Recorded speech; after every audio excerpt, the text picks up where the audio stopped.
Tonight, the treacherous trip home for millions this Memorial Day as powerful storms turn deadly. At least one woman killed, with the threat far from over. Dramatic video of officers, look at this, rescuing a baby trapped in a car, surrounded by rising water. This funnel cloud illuminated in flashes of lightning. Violent wind sending a bounce house flying. A tree in New York City crushing cars. The holiday weekend washout upending travel at major airports. We're tracking where storms are headed next. Also breaking tonight, toxic emergency in California. The risk of a catastrophic explosion at a chemical tank now eliminated, but the threat is not over yet. The overnight operation to lower the danger, where things stand right now with the region on edge. Iran, deal or no deal? The potential agreement to end the war taking shape. So what's actually in it? Our new reporting with dozens of ships still blocked in the Strait of Hormuz. Plus, the president's tribute to those who lost their lives in the war. Pope Leo's AI wake-up call, getting candid about his concerns, warning it's a threat to humanity. And the question, why was an Anthropic co-founder at the Vatican? Summer tick warning, ER visits skyrocketing to the highest rate in nearly a decade. What you can do to stay safe outdoors. And honoring fallen heroes. We speak with Medal of Honor recipients who carry on the legacy of their fellow service members. Their powerful message on this Memorial Day. Nightly News starts right now. This is NBC Nightly News with Tom Yamas. Good evening. I'm Hallie Jackson in for Tom, and we start tonight with the severe weather washout on this Memorial Day. Intense rain, lightning, and dangerous flooding upending holiday celebrations and travel, with 14 million people now under new weather alerts. Thunderstorms canceling parades, high winds sending bounce houses flying. In Alabama, you see it there, part of this gas station submerged. And in South Texas, an incredible scene. Police racing to reach a car swept away by flooding. And look, rescuing a baby. You see that car seat? Inside. And now a travel mess as a record number of people head home from the holiday weekend. Thousands of delays and cancellations stacking up at the nation's biggest airports. And on the road, gridlock. Look at this, bumper-to-bumper traffic piling up outside Yosemite National Park. We are tracking it all with the severe weather forecast in just a moment, but we begin tonight with Priscilla Thompson in Texas. Priscilla, a messy situation out there. Yeah, Hallie, we have seen multiple rescues today after cars were sucked into high waters. Police and fire rescue having to go out and help people on the roads. And we're also seeing those delays at airports. We know that there have been more than 200, cancellations and the havoc across the country as that weather continues. You got a baby? Yeah, just be advised, the car's going towards the creek. We got an infant in the car. A heart-stopping rescue in South Texas as a vehicle is swept toward a rushing creek. Yeah, give me the baby.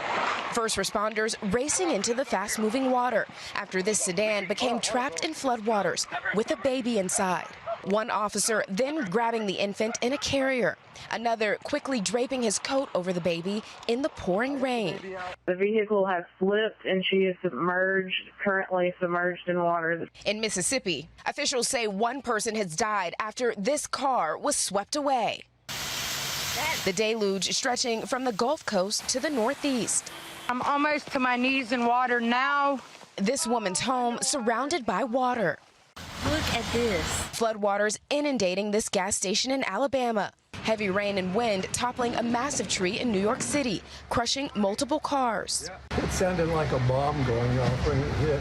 In Texas, a menacing funnel cloud illuminated by repeated flashes of lightning. The weather turning deadly in South Carolina, where officials say strong winds ripped a patio umbrella from a table, killing a woman. Across the country, a Memorial Day weekend washout. Parades canceled. Bounce houses blown away. Anderson. Graduates receiving degrees in downpours in Tennessee. And now, a travel nightmare. Have you had any delays? We got a lot of rain. I just saw that my flight is delayed. There have been more than 4,000 delays and 170 cancellations. On the roads, even under sunny skies, there's no escaping the holiday gridlock. Traffic bumper to bumper headed into Yosemite National Park. And right now, there are ground stops in Atlanta, Dallas, and Denver as those storms continue into the night. Priscilla Thompson, thank you. Let's get straight to the forecast now with WNBC's Dave Price. Okay, Dave, please say we're going to see some sun soon. Well, we are in many parts of the country, including the Northeast, after that rainy Memorial Day weekend. But as we head to the south and sections of the eastern seaboard, 14 million people are impacted by very strong storms right now. Flooding concerns, as well as all of this continues to whip to the east. As we take a look at the next 24 hours, flood risk is going to persist in the southeast, and we could see more strong to severe storms. So we'll watch for that. In the meantime, in the next 24 hours, we could see some major storms in West Texas as well. We're going to keep an eye on that with rainfall rates, which could deliver as much as 3 inches of rain in the next 24 to 48 hours there, and the possibility of strong storms as well, with the potential for some tornadic activity. We'll send it back to you. Dave Price, thank you. To California now, and the race to stop a toxic emergency at a chemical tank there. A new twist tonight. Officials say they've eliminated the worst-case scenario, a catastrophic explosion, but they warn it is still not safe enough yet for people to return home. Our Steve Patterson is there. Tonight, a major mission accomplished. The risk of a catastrophic vapor explosion eliminated after a late-night operation. As authorities confirm a crack in this chemical tank relieved the mounting pressure inside. A significant reduction in the magnitude of a possible blast. Temperatures inside now cooling.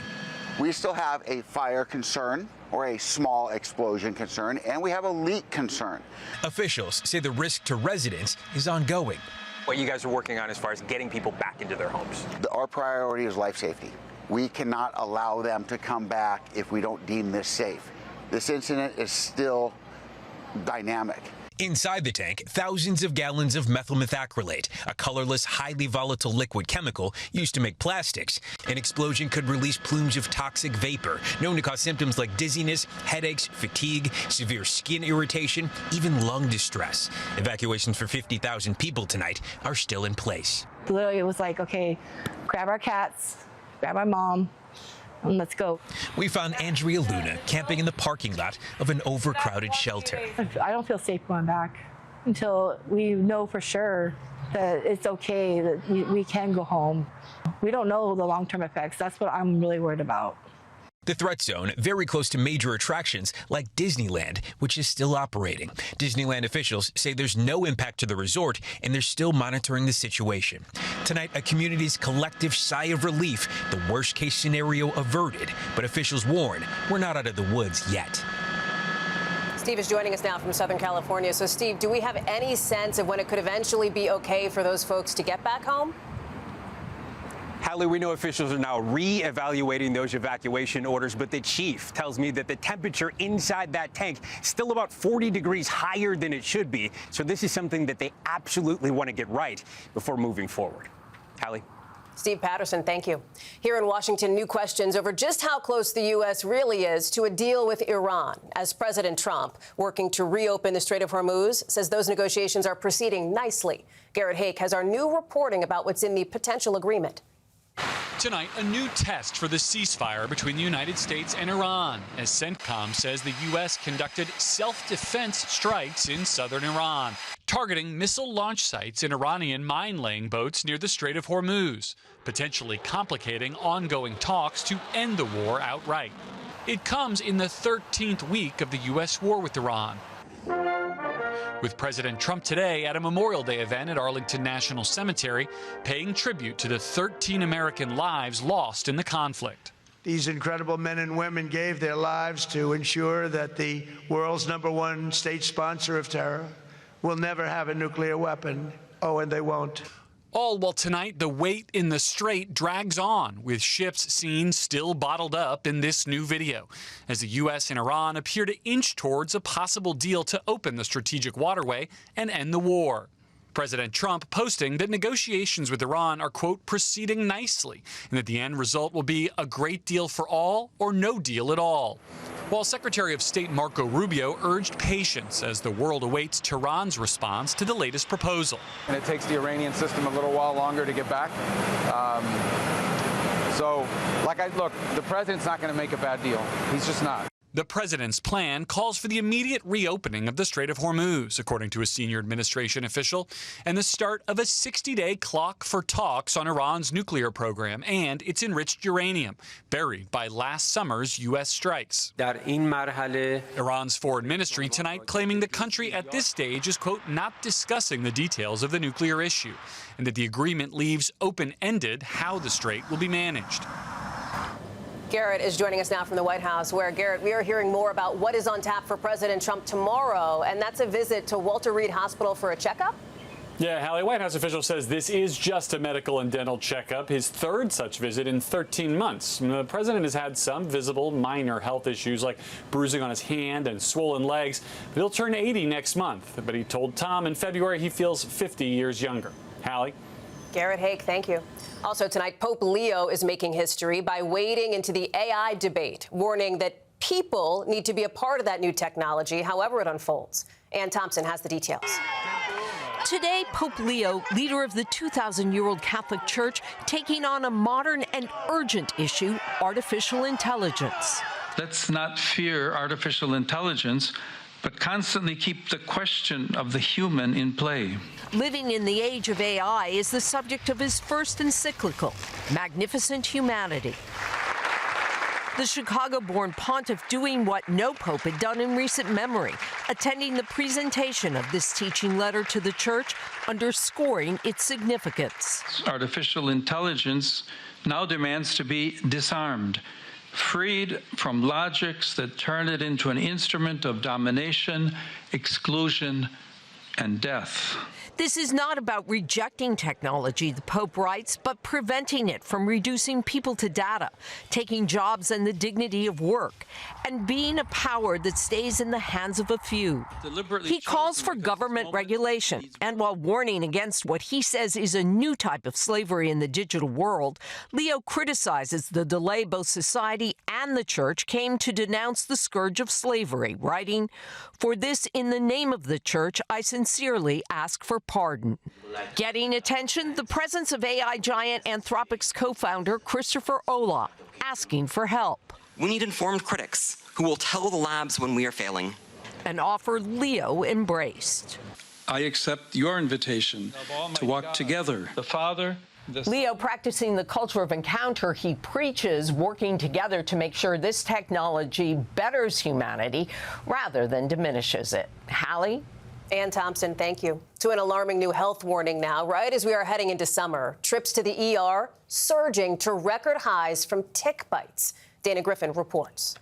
Yeah, I start with her head first. Chelsea and Jameson Latko have been battling ticks for months. Tick season started a little bit earlier this year than last year. Pretty much the second the weather got nice, we let the dog out and she came back in with a tick. The Northport, New York couple take the job very seriously, spraying their property with repellent, cutting their grass weekly, and regularly weeding. We're taking smarter approaches to minimize our exposure. Both say they have already been bitten by ticks multiple times this year.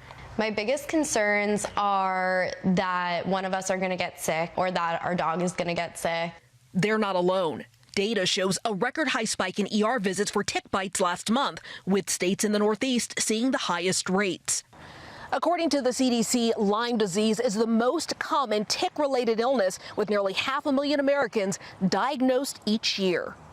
Dr. Peter Griffin is an emergency medicine physician in West Virginia. The milder winters and earlier springs contribute to there being more ticks around and more animals harboring diseases like Lyme disease.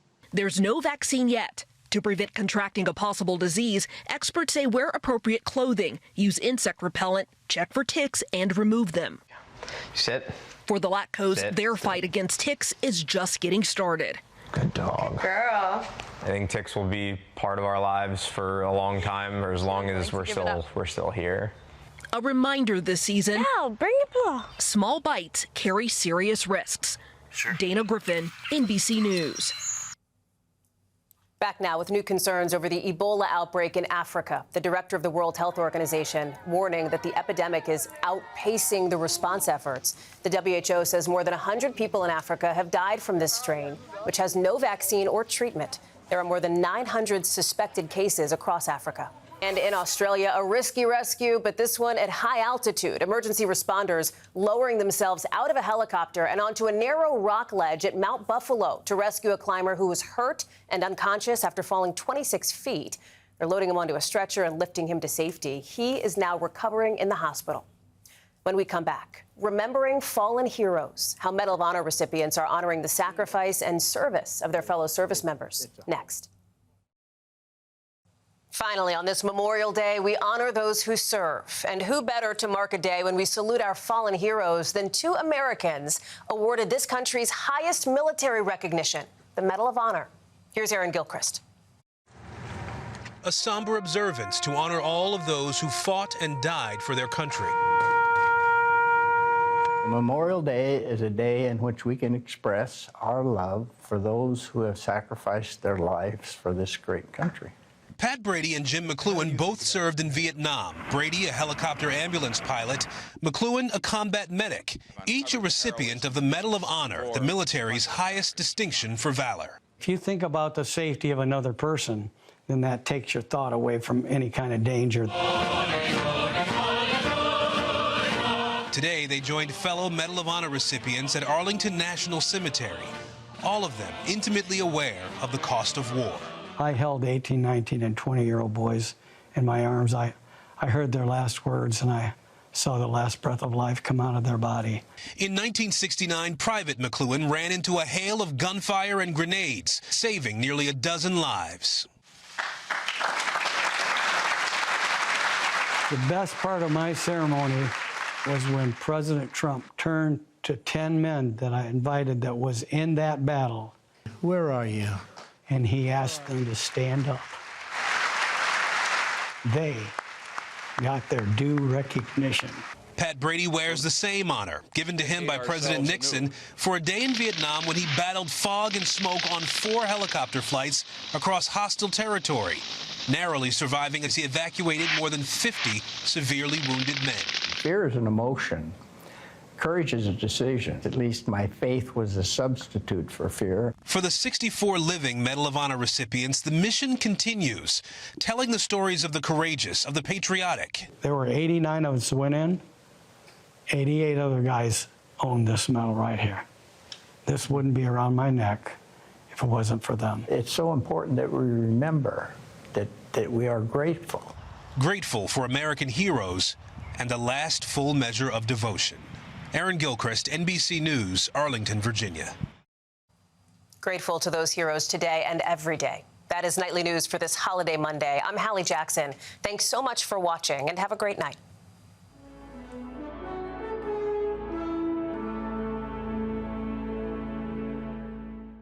We thank you for watching, and remember, stay updated on breaking news and top stories on the NBC News app or watch live on our YouTube channel.